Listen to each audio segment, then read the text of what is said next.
پروردگار میری بیوی مجھ سے ضد کر رہی ہے کہ میں دعا کروں۔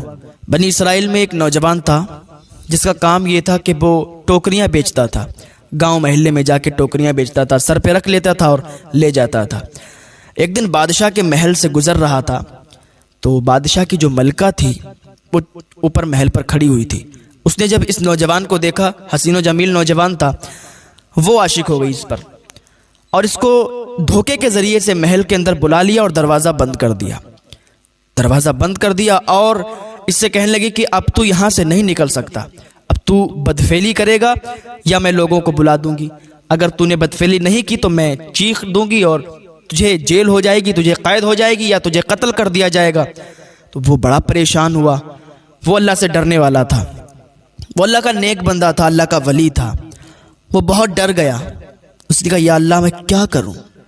خوف خدا اس پر آ گیا اور وہ کانپنے لگا کہ یا اللہ اتنا بڑا گناہ ہونے والا ہے مجھ سے، اور یہ عورت، یہ ملکہ مجھ سے اتنا بڑا گناہ کروانے والی، یا اللہ تو میری مدد کر۔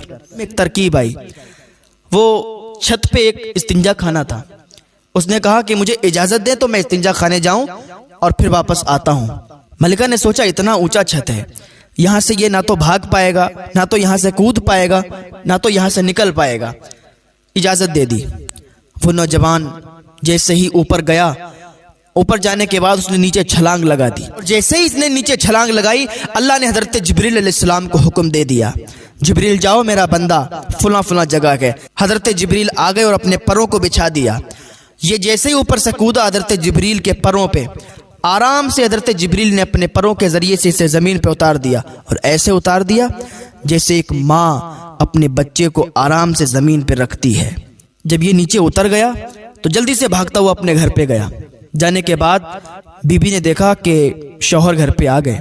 بی بی نے کہا کہ آج کچھ پیسے کما کے لائے ہو؟ اس نے کہا آج کوئی پیسہ نہیں میں نے کمایا، آج وصولی نہیں ہو پائی، آج ٹوکریاں نہیں بک پائیں۔ تو بیوی کہنے لگی پھر یہ گھر کیسے چلے گا؟ فاقے ہو رہے ہیں، کھانا نہیں کھایا ہے۔ اس نوجوان نے کہا انشاءاللہ ہم صبر کر لیں گے، ہم بھوکے ہیں تو کیا ہوا، ہم فاقے سے ہیں تو کیا ہوا، اللہ سب جانتا ہے، ہم صبر کر لیں گے۔ اور اس نے اپنی بیوی سے کہا جاؤ تم تنور جلا کے آؤ۔ بیوی گئی اور تنور جلا کے چلی آئی۔ جب تنور جلنے لگا تو پڑوسن نے دیکھا کہ تنور جل گیا ہے تو آئی آگ لینے کے لیے، اور جیسے ہی آگ نکال رہی تھی تو اس نے آواز لگائی اے فلانی دیکھ تیری تنور میں کتنی روٹیاں آ گئے، اور یہ روٹیاں جل جائیں گی تو جلدی سے اس میں سے نکال لے آ کے۔ اس نے جب اتنا سنا تو چونک گئی کہ میں نے تو صرف تنور جلایا ہے، میں نے تو اس میں روٹیاں نہیں لگائی ہیں، میں نے تو اس میں روٹیاں نہیں پکائی ہیں، میں نے تو صرف تنور جلایا ہے، یہ روٹیاں کہاں سے آ گئیں؟ اس کے شوہر نے کہا جا کے دیکھو ذرا۔ وہ دوڑتی ہوئی آئی، دیکھا قسم خدا کہ اس میں پورا تنور روٹیوں سے بھرا ہوا تھا، پورے تنور میں روٹیاں ہی روٹیاں تھیں۔ اللہ کا شکر ادا کیا، بھاگتی ہوئی اپنے شوہر کے پاس آئی، کہنے لگی تم اللہ کے ولی ہو، آج تمہارے ذریعے کرامت ہوئی ہے، تم نے کرامت دکھائی ہے، اب تم اللہ سے دعا مانگو کہ جو باقی ہماری زندگی ہے یہ خوشحالی سے گزر جائے۔ اس کے شوہر نے کہا تو صبر کر، اللہ نے چاہا تو ہمیں سب کچھ عطا ہوگا، اللہ نے چاہا تو ہمیں سب کچھ وہ دے گا، بس اللہ کی ذات پر بھروسہ رکھ، تو صبر کر، جلد مت کر، جلد بازی کرنے لگی ہے تو۔ اتنی سی بات دیکھ کر اس نے کہا آپ دعا کرو نا اللہ کی بارگاہ میں، انشاءاللہ تمہاری دعا قبول ہو جائے گی، مجھے یقین ہے، مجھے بھروسہ ہے۔ وہ بار بار منع کرتا رہا کہ تو صبر کر، تو جلدی نہ کر۔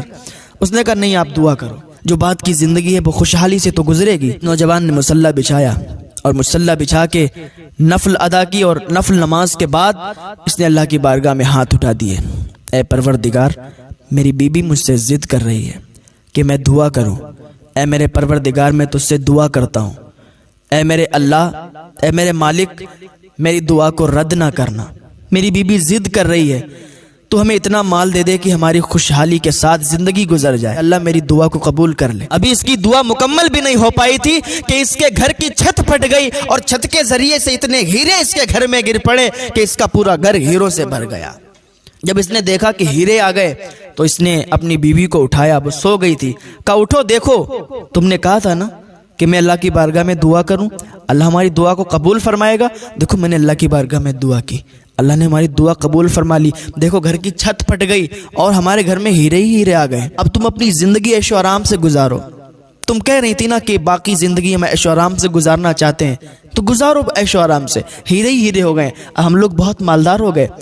اس کی بیوی نے کہا میرے شوہر، میرے سرتاج، ابھی تک یہ میری تمنا تھی کہ میں بہت زیادہ مالدار ہو جاؤں، میں اپنی باقی کی زندگی خوشحالی سے گزاروں، لیکن ابھی میں نے ایک خواب دیکھا ہے، میں نے دیکھا ہے کہ جنت میں کرسیاں بچھی ہوئی ہیں اور وہ کرسیاں ہیرے جواہرات سے پر ہیں، ان کرسیوں میں ہیرے جواہرات زبرجد لگے ہوئے گئے۔ میں نے پوچھا یہ کس کے لیے گئے؟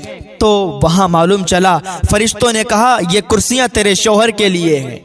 تو میں نے پوچھا اس میں سوراخ کیوں ہیں؟ کرسیوں میں سوراخ تھے۔ میں نے پوچھا اس میں سوراخ کیوں ہیں؟